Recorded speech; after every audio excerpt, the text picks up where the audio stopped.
Hello friends, I am educator at the अभ्यास academy. सर्वप्रथम आज आप लोगों को महाशिवरात्रि पर्व की ढेर सारी शुभकामनाएं।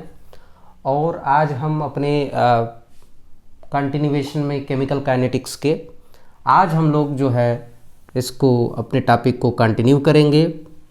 और जैसे कि लास्ट टॉपिक में हम लोगों ने पढ़ा था कि कोई भी केमिकल रिएक्शन इस टाइप का है,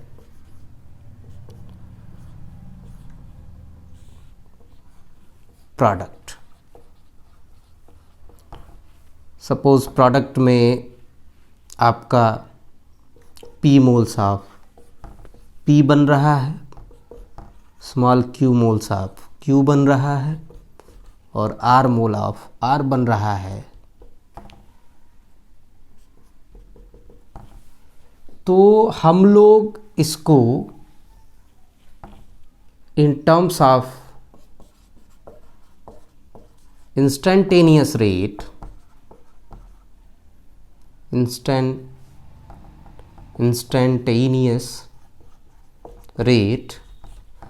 हम लोग इसका जो रिएक्टेंट है जो कि समय के साथ खर्च होता है,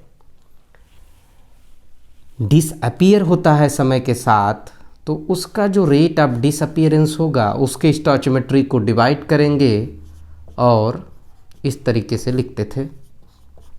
लास्ट क्लास में हम लोगों ने इसको डिस्क्राइब भी किया था, एक्सप्लेन किया था।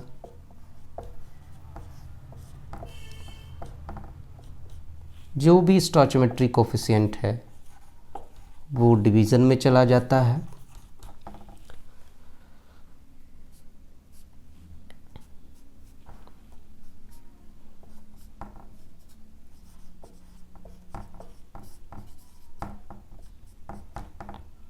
One upon Q D Q by D T equal to plus one upon R D R by D T and so. ये है हमारा इंस्टेंटेनियस रेट के टर्म्स में। This minus here minus sign represents that these reactant concentration is disappearing during the course of reaction। यह समय के साथ A, reactant B और रिएक्टेंट C समय के साथ कंज्यूम हो रहा है, रिएक्शन में पार्टिसिपेट कर रहा है और प्रोडक्ट का फॉर्मेशन कर रहा है, अर्थात इसके कंसंट्रेशन समय के साथ घटेंगे। This minus science indicates that A, B and C, these are reactants and disappearing with the time। ठीक है, तो we can say here minus dA by dt, here minus dA by dt may be called as rate of disappearance of A, या disappearance को हम लोग क्या कह सकते हैं, कंजम्पशन ऑफ ए। समय के साथ इसका कंजम्पशन हो रहा है।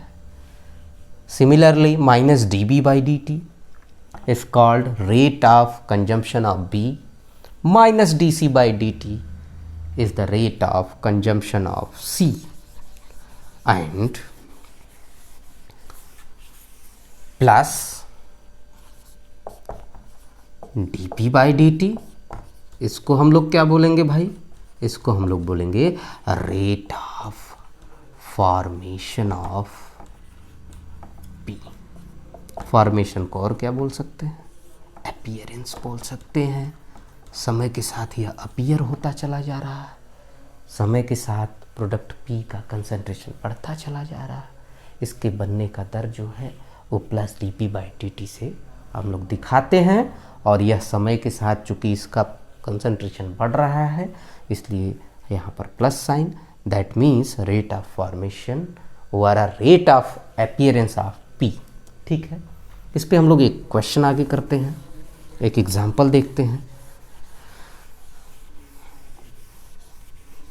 सपोज कोई केमिकल रिएक्शन है, या क्वेश्चन CSIR नेट में भी पूछा गया है। For a chemical reaction,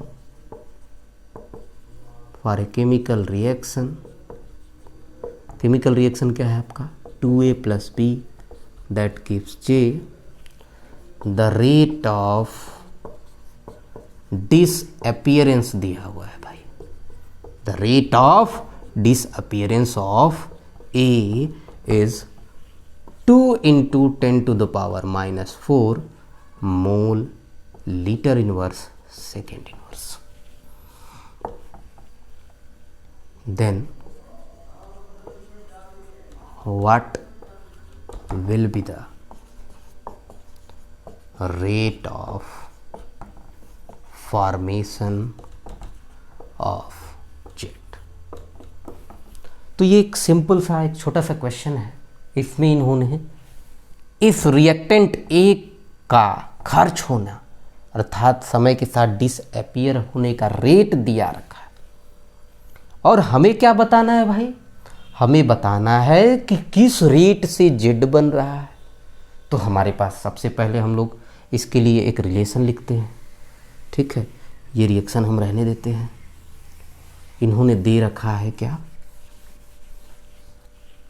rate of disappearance of A that is -dA/dt इन्होंने दे रखा है। कितना दे रखा है भाई 2 × 10⁻⁴ mole litre inverse second inverse इन्होंने दे रखा है। ये गिवन दैट हो गया किसके लिए, इस रिएक्शन के लिए। तो भाई पहले तो हम लोग for the given reaction we can write, हम लोग लिख सकते हैं स्टोइचियोमेट्रिक कोफिशिएंट को हमें क्या करना पड़ेगा, ध्यान दीजिएगा, डिवाइड करना पड़ेगा। तो यहाँ स्टोइचियोमेट्रिक कोफिशिएंट 1/2 है, और चूंकि रिएक्टेंट ये समय के साथ खर्च होता है इसलिए माइनस का साइन हमें लगाना पड़ेगा। यहाँ स्टोइचियोमेट्रिक कोफिशिएंट 1 है, डिवाइड करने का कोई बहुत बड़ा मतलब नहीं है, अर्थात हम सीधे लिख सकते हैं -dB/dt। लिख सकते हैं, बिल्कुल लिख सकते हैं। यहाँ पर 3Z है, चलिए कोई बात नहीं, हम लोग तो इसका 3 जो है स्टोइचियोमेट्रिक कोफिशिएंट कहाँ जाएगा भाई, डिवीजन में आ जाएगा। तो ये तो रिलेशन हो गया इस रिएक्शन के लिए इंस्टेंटेनियस रेट के टर्म्स में। अब हमें मतलब किससे है, इससे और इससे, इन दोनों को इक्वेट कर देते हैं। चूँकि क्यों इससे मतलब है, क्योंकि इसमें इन्होंने क्वेश्चन में दे रखा है रेट ऑफ डिसअपियरेंस ऑफ ए, अर्थात -dA/dt इन्होंने दे रखा है, हमें निकालना है dZ/dt, rate of formation of jet. तो चलिए हम लोग जो है इसको कंटिन्यू करते हैं। तो कैसे करेंगे, हमको इन दोनों से मतलब है,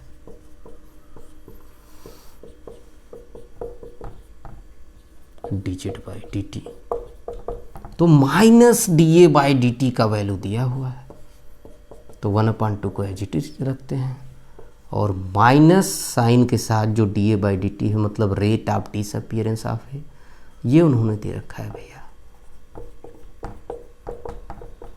+1/3 dZ/dt। एक सिंपल क्वेश्चन है, चलिए इसको सिंप्लीफाई करते हैं। 2 से 2 cancel out, 1 × 10⁻⁴ mole litre inverse second inverse dZ/dt। अब हम लोग क्या करते हैं, हमें तो चाहिए प्लस dZ/dt, तो यहाँ पर जो 3 है इसको हम लोग जो है ट्रांसफ़र कर लेंगे इस साइड, तो ये 3 आपका आ जाएगा मल्टीप्लिकेशन में, यहाँ डिवीज़न में है, तो दिस इज़ योर आंसर। तो इस फार्मूले को आपको अप्लाई करना है, जो रिलेशन होता है इंस्टेंटेनियस रेट के टर्म्स में, और आप आसानी से अगर रेट ऑफ डिसअपेरेंस दिया है किसी रिएक्टेंट का या प्रोडक्ट का रेट ऑफ फॉर्मेशन दिया है, तो किसी भी रिएक्टेंट या किसी भी प्रोडक्ट की रेट ऑफ डिसअपियरेंस या अपीयरेंस को हम लोग आसानी से इस रिलेशन को अप्लाई करके निकाल सकते हैं। तो ये तो हमारा पिछला टॉपिक का कंटिन्यूएशन हुआ, उसका एक एप्लीकेशन हुआ। आज हम लोग पढ़ेंगे हमारा बेसिक जो आज का टॉपिक होगा, that is rate law and rate constant. तो इसको आज हम लोग जानते हैं। तो for a general reaction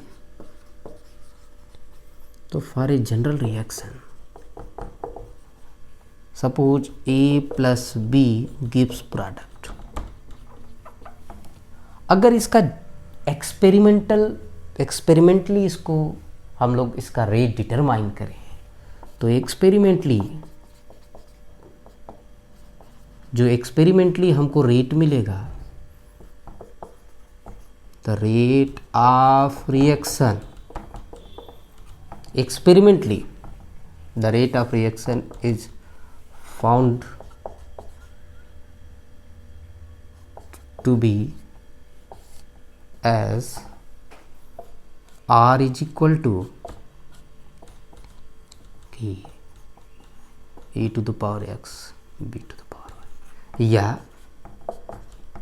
R is directly proportional to a to the power x b to the power y। इसकी कंसंट्रेशन अर्थात एक्टिव मास पे रिएक्टेंट, जितने भी रिएक्टेंट हैं उनके एक्टिव मास के मल्टीप्लिकेशन के डायरेक्टली प्रोपोर्शनल होगा। ठीक है भैया। और प्रोपोर्शनलिटी कांस्टेंट हटाएंगे तो कोई एक कांस्टेंट आपको देना पड़ेगा, दैट इज के। तो ये तो हो गया आपका रेट लॉ, ये हो गया आपका रेट लॉ, जो कि एक्सपेरिमेंटली हम लोग जो है फाइंड आउट करते हैं। Here K is rate constant over R, velocity constant। और एक चीज और इसमें छुपा हुआ है,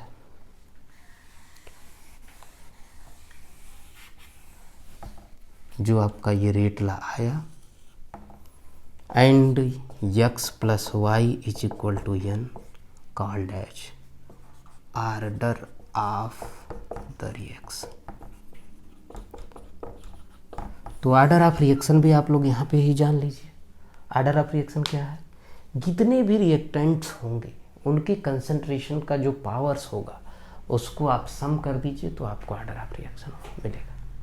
ऑर्डर ऑफ रिएक्शन कुछ भी हो सकता है, फ्रैक्शन हो सकता है, जीरो हो सकता है, ठीक है, होल नंबर भी हो सकता है। तो ये तो हो गया आपका रेट लॉ और रेट कांस्टेंट के बारे में थोड़ी सी जानकारी। तो एक्सपेरिमेंटली जब हम रिएक्टेंट ए और रिएक्टेंट बी का कुछ कंसंट्रेशन ले लें इनिशियली, तो हमें कुछ रेट मिलेगा। कंसंट्रेशन बदल दें तो कुछ दूसरा रेट मिलेगा। इससे हम लोग आसानी से ऑर्डर ऑफ रिएक्शन भी निकाल सकते हैं, रेट मिला तो इसका एप्लीकेशन ऑर्डर ऑफ रिएक्शन निकालने में भी है। तो ठीक है,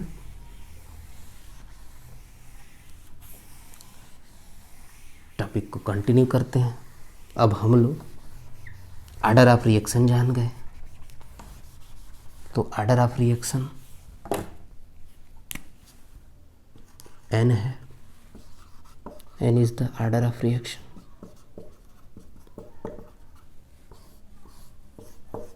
तो it may be zero, fraction, ORR, integer या होल नंबर। अगर n की वैल्यू 0 है, that is zero order reaction. 1/2 है तो हाफ ऑर्डर रिएक्शन, 1 है फर्स्ट ऑर्डर, 2 है तो सेकेंड ऑर्डर, एंड 3 है तो third order reaction, and so on nth order reaction you may call. तो हम लोग अब एक एक